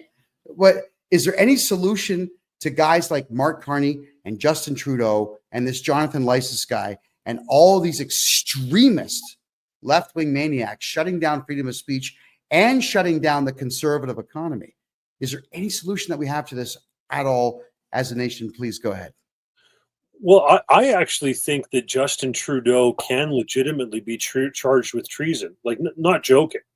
If you go ahead and you allow the People's Liberation Army of China to have operatives inside our highest level biohazards lab in Winnipeg and have them export coronavirus to the labs in Wuhan, and then go ahead and add gain of function to it to make it more deadly. Now, you might be able to argue that he was just an idiot and he was naive to allow that to happen. But once you've been informed by the Canadian Security Intelligence Service, et cetera, that that's what went on, right? And then after that, you go and buy jabs off of China that you know have been weaponized, and you buy enough of them, 8 doses for every man, woman, and child in Canada. If that's not treason, I'm not sure I know what is, right? So that's a legitimate charge that can be brought against him. And I think, Alberta just put out a report by Dr. Davidson, whom I met with, who left his emergency medicine position. He was in charge of emergency medicine in Red Deer for all central Alberta. He went down to Texas, learned the protocols with regard to hydroxychloroquine, ivermectin, vitamin D, etc. Came back, treated friends of mine, including former member of Parliament Eric Lowther. And he was threatened with having his medical licenses, his doctor's license removed. This guy has been involved now in a report. The report is scathing. I was at a meeting on Thursday last week. If somebody had 2 Pfizer jabs, they are 10 times more likely to have had myocarditis.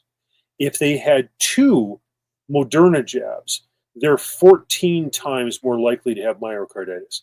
If they had 1 Pfizer jab and 1 Moderna jab, a mixture of the jabs, they're 36 more times likely to have suffered myocarditis.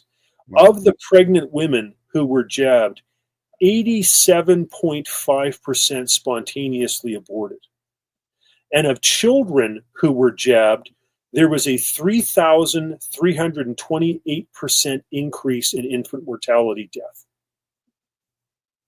The man who was responsible for that and allowed that to happen, encouraged it, invested in it, Justin Trudeau.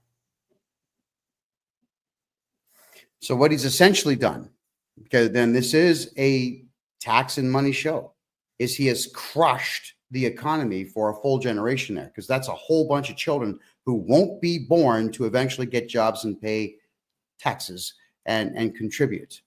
So that is unto itself treason, just eliminating a swath of the populace who could conceivably carry on keeping an economy flowing.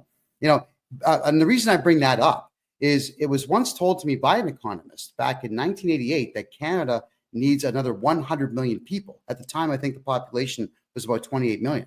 It needs another 100 million productive, intelligent, driven people to build a proper international economy. And, here we are with 40 million, but 11 million are imports from Africa, the Middle East, and China who don't speak English. And if you want a prime example of that, when I fight the Canada Revenue Agency, there's 30,000 diversity hires from Africa that nobody understands. It's bizarre that he has eliminated all of Canadian culture and all hope of an economy in Canada. So, question then, could Trump fix the Canadian economy if he chose to annex the country? Well, so the guy who's really got this right in terms of fixing this stuff is Milei in Argentina. If Trump and crew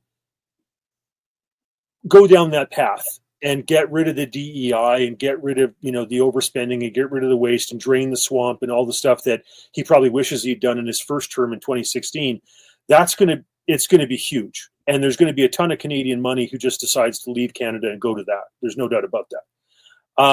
And frankly, we need that done in Canada. The Liberals aren't going to do it. Trudeau didn't do it. Carney's not going to do it. Freeland's not going to do it. Will Pierre do it? I hope so. Even with Harper, the bureaucracy grew The CBC grew. So we need it. We need it bad.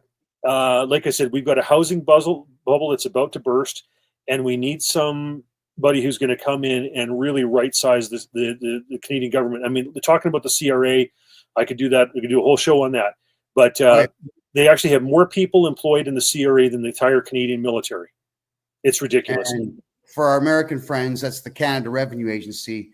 They're kind of like the IRS, except really, really dumb, and they don't have guns, and they actually don't have any authority whatsoever. And this I know because I fight the Canada Revenue Agency every single day. And you know what? In a fight against the CRA, Rob, I've got the boxing gloves on, and they haven't even shown up for the fight yet. That's how pathetic they really are. And I'm educating a lot of people on that. So we've covered quite a bit in the last 95 minutes here. So now what we got to do here is offer solutions. So let's talk to our Canadian friends first. How do they keep money in their pocket? Aside from having me get your taxes back for the last 10 years, everyone, which I can do, how do Canadians protect what they have? Go ahead. I think one of the best things you can do is if there is a relatively local gold mining or silver mining company, to get involved in that, because gold and silver are precious metals, and they just they're the resilient things. What people fell back on during the Weimar Republic, which could become a global thing, and so that's real. Now Warren Buffett makes a good point, and what he says is that if you took all the gold in the world and put it into a big cube, I think it would be 53 feet by 53 feet by 53 feet. Okay, that's all the gold in the world. And it's not producing anything. It's just sitting there. It's a storage of value, let's say. But if you own a company, a mining company that produces gold or produces silver or produces copper, okay, then you're being productive. You're getting a return on investment with that, as opposed to just having it sit there as a storage of value. There's a lot to be said about having a storage of value, because, like I said, all the governments are going to be inflating money terribly. They're going to be monetizing the debts, so there's value in that.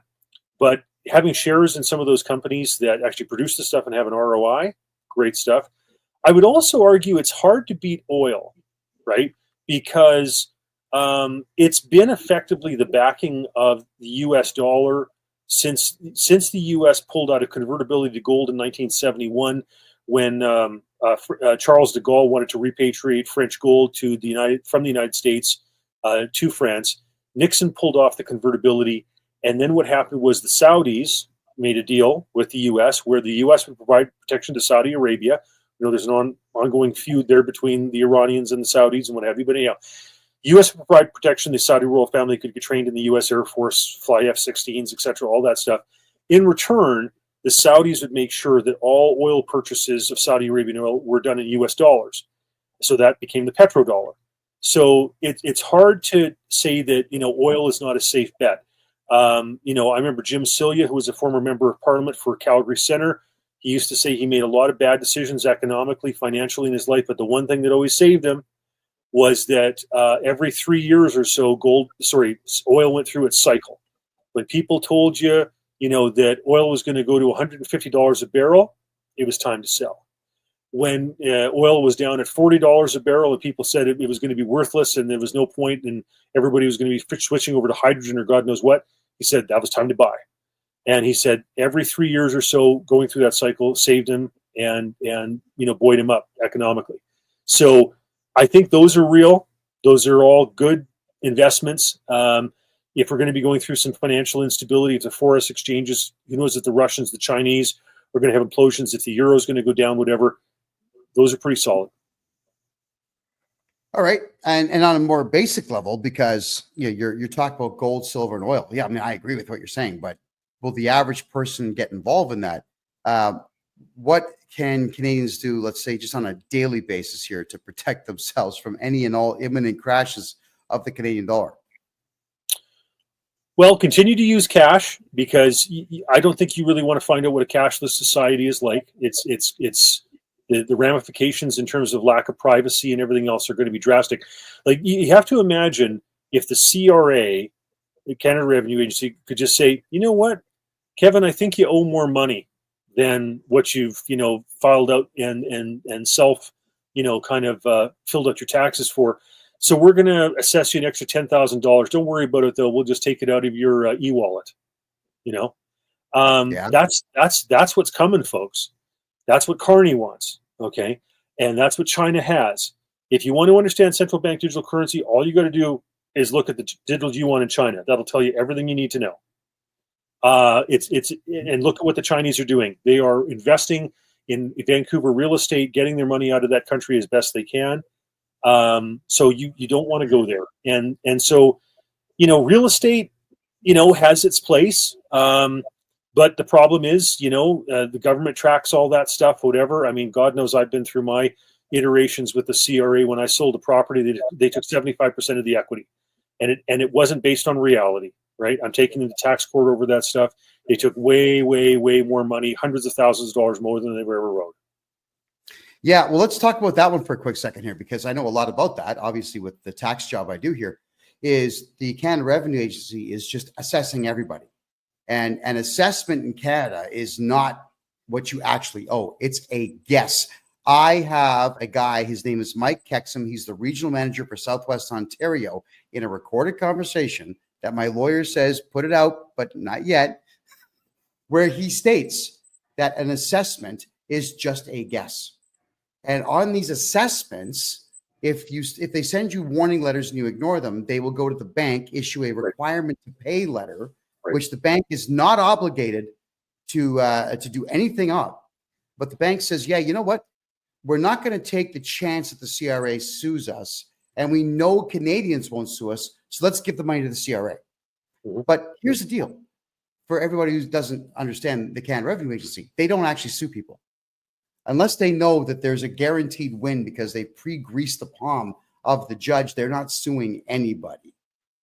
Now, we, the people, have to start criminally charging these bank managers and suing the bank managers personally and the banks to stop this practice. And what Rob, you said is correct, because when they assess my clients, I have the option to appeal, and we appeal everything for every client and push it into the future a couple of years, which gets us 2 years of time to move their homes into numbered corporations, move their money to the States or here to Panama, move their cash into crypto or gold or silver. We can clean them out on paper.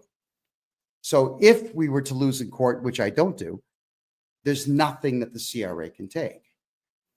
If it's a central bank digital currency, everybody, Rob's right. They're just going to take it. And Rob, I got another example to give you here. Ford is in negotiations with the Royal Canadian Mounted Police that if you are actually speeding in your new Ford, it's going to tell the RCMP you're speeding, who will issue an automatic ticket and your bank account will get debited. That's what Ford and the RCMP are negotiating right now with the federally chartered banks. And that's not even with the central bank digital currency yet. So what then? Go ahead. Yeah, no, years ago, I decided to go down the rabbit hole of central bank digital currency. And the more I learn, the more disturbed I am. It is dystopian. It is Big Brother. It is absolute control. Like the best word to describe central bank digital currency is control. They can expire your money, say it's no longer good in 3 months. They can tell you and dictate to you what it's going to be spent on, like an electric vehicle, etc. If you criticize the government, it can be put in hawk. It can be held onto. It can be expired. It can be seized. It can be fined. Like I said, you just have to look at China. They'll even take your pets in China, right? If you don't agree with the government type of thing. Like this is where this stuff is going. And so people have to understand this stuff and just, fight it. Keep your cash, invest in stuff that's real. That's why I say gold, silver, copper, oil, platinum, whatever. Like there's stuff that actually has, real tangible value. And I'll be honest, I'm very skeptical of crypto because it's electronically based. All you need is a massive power outage, an EMP, polar shift, any of those types of things. And that stuff's all, serious trouble. Yes. Oh, yeah, I understand what you're saying fully. I mean, I like crypto because everybody's beginning to trust it more than any of the world banks out there. And I certainly would rather have Bitcoin than euro dollars right now, or yuan, or ruples, or rupees, or anything else out there. That's the truth. But you're correct. Electromagnetic pulses are not as difficult to create as we originally had thought. It could happen. But I mean, that would also affect the banking system too, equally as much, I would think. So I've often said this: if you want to shut down the economy, just get a bulldozer and attach a chain to those big power towers all over Canada and all over the United States, and just drive, and they'll all come down. That'll kill power in a town for a few days. That's enough to cost billions of dollars. It could actually put people out of work. Now, when they put the towers back up, you tear them back down. That's all it would take to shut down the banking system anyway. So I just have to, I guess we'll say, politely state that Canadian money and Bitcoin are subject to the exact same thing, because I don't think that the Canadian dollar is stored in safes anywhere. I think it's just out there as digital numbers. Tell me if I'm wrong, please. Yeah, no, I mean, like I said, there's been so many mistakes made on the currency and monetary fronts over the last number of decades. The last coin that we had in Canada that was based on any real precious metal in it was the penny, right? That's gone. We got rid of silver in our coins back in the 60s. We got rid of the gold bullion reserve back in the 60s. We've all been floating on this fiat currency with nothing back in it for decades now. And that stuff always comes back to haunt you. There's always a boomerang effect on that. And you can look at the French when the monarchy returned and they started doing the fractional reserve, and the French overprinted money, etc. And they got into inflationary thing. Brooke Shields' family, if you can believe it, historically, were actually involved in the banking system in France, and then they fled to Italy and did the banking for the Vatican and stuff after the French economy collapsed, and then eventually make their way over to the United States. So that's, this fiat stuff, it only goes for so long before it collapses, folks. And the euro's in a bad spot. The Canadian dollar's in a terrible spot. The American dollar, if there's enough fluctuations on the forex exchanges, enough catastrophe striking, that you may even see the Americans have to go back to pegging back to gold.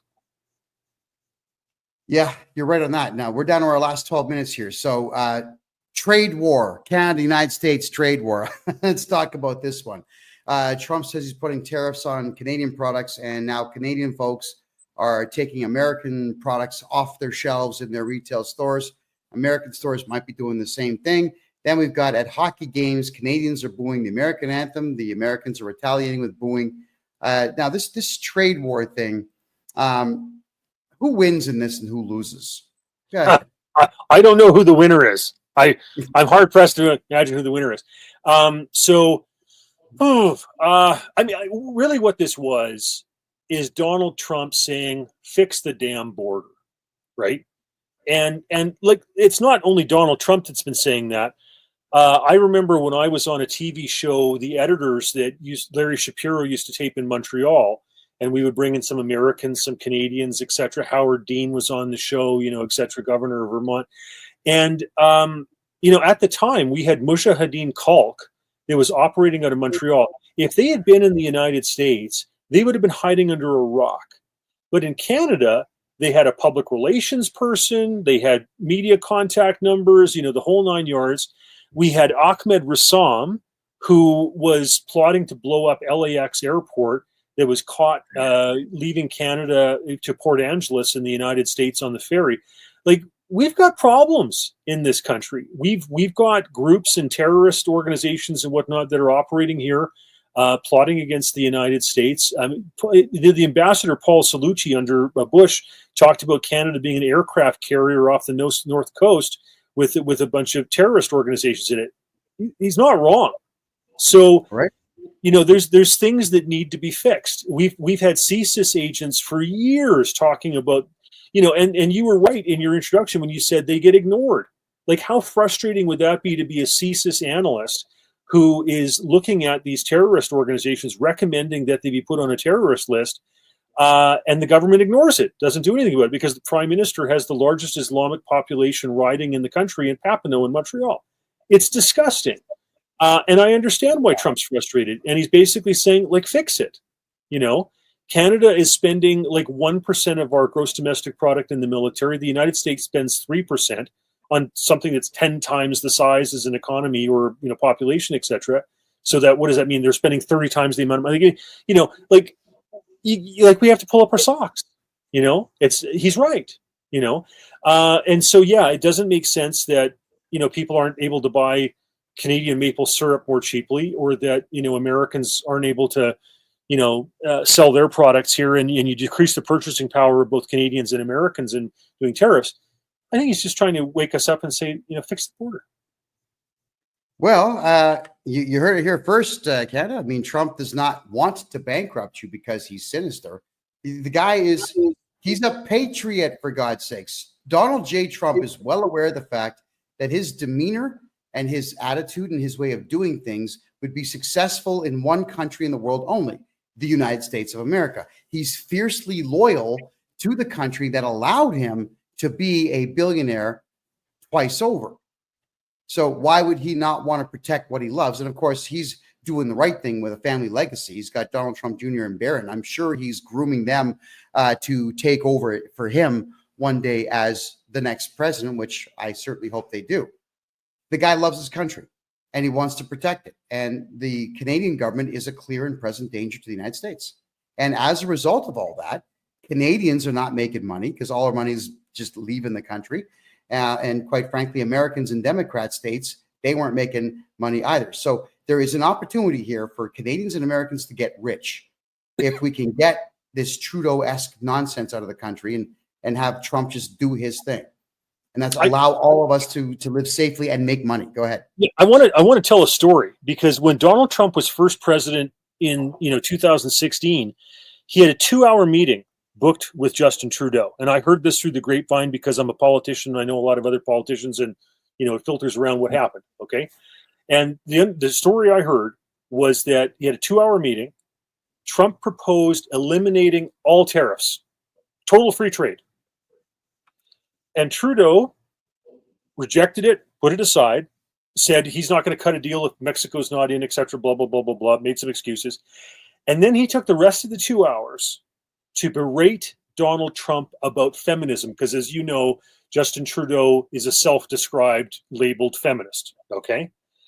And Donald Trump, from what I understand, was looking at his watch thinking, dear God, when is this meeting going to come to an end? This is ridiculous. He let him have a pass, though, as stupid as that was on Justin Trudeau's part, okay? But then when Justin Trudeau was on his way back to his Transport Canada jet, he began texting about how he had lectured Donald Trump for 2 hours about feminism. At that point, Donald Trump lost it and said, screw this guy. Okay. And so Donald Trump was offering no tariffs, free trade right across the board when he first was meeting with Justin Trudeau. Is it any surprise that when he comes back and he realizes what a puke Trudeau is, that he sticks him with that? I mean, well, just think about that, Canada. You elected this guy because he had nice hair. And the end result is all of you are broke. Canadians are broke. And I'm not mocking you for that, but you do have to be cognizant of your political choices out there. And electing a guy like Trudeau because he was handsomer than the political candidate on the conservative side got you this. And look what the Americans did when they decided to vote diversity and equity. They got Barack Obama. Up to that point, he was the worst president in American history until Biden took over, and then Kamala very, very, very, very temporarily. That's what you get when you don't pay attention and when you're looking at the wrong things. Yeah, I think everybody out there right now, Rob, maybe you agree, maybe you don't, but everybody out there has to start talking like Mr. Wonderful, Kevin O'Leary. I don't especially care for the guy. But when he comes out and starts talking about, I want to make money, and then he gives away for free tips on how to make money. We need 10,000 of those types of guys getting all of us to listen to them so that we can all get wealthy. Because now, Rob, just to give you an idea of what's going on in my life, in Canada, this is how bad the entire Canadian economy is and so on. I was put under a court order that there's 152 people I could not talk about and 12 subject matters I couldn't talk about. The Canadian government made it clear to me that I was only allowed to podcast for 2 hours a week, and that there was a leeway for me to go 10 minutes over my time, which meant that I was making less than $900 a month in Canada. My rent was $900 a month. So to eat, I had to cut grass and clean the house and whatnot that I was living in. That's how pathetic that is. I leave Canada. I come to an ultra-conservative country with one unified culture, and I make $500,000 in less than a year. So there's money in Panama. There's opportunity outside of communist countries, everybody. If you're looking to make money, my advice is get the hell out of Canada. Rob, your take. We're down to our last 4 minutes here. Yeah, when Obama was president, the Canadian dollar was actually trading above par. We had more purchasing power than the US dollar did. I remember at that time in Detroit, you could buy a 12,000 square foot Tudor Revival mansion built by, an automotive king, for $200,000. It's a hell of a lot. Now, okay, the Canadian dollar is at a 40% deficit to the American dollar, and it's probably going to drop further. So, it's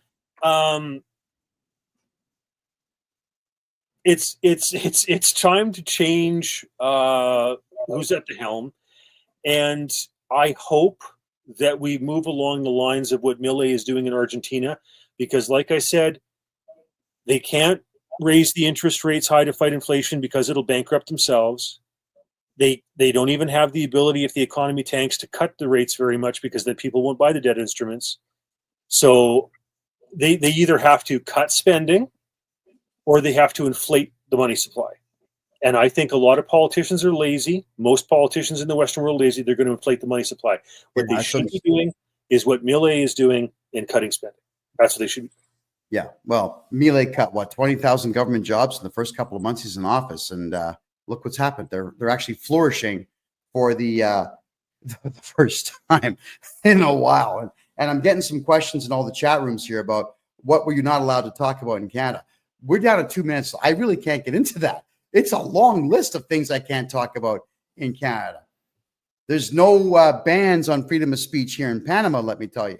You can say what you want here, and I intend to. My mouth's going to get a whole lot bigger than it already is. Rob, tell people who you are and how they can find you. Well, Rob Anders, former member of Parliament. My email address, robforblue@gmail.com, ROB, numeral 4, blue, BLUE, ampersand, gmail.com. As a result of some of the shows I've done in the past, people ask me to add them onto my list that I send out emails about central bank digital currency. I'd be honored to do that. So, yeah, keep cash, folks.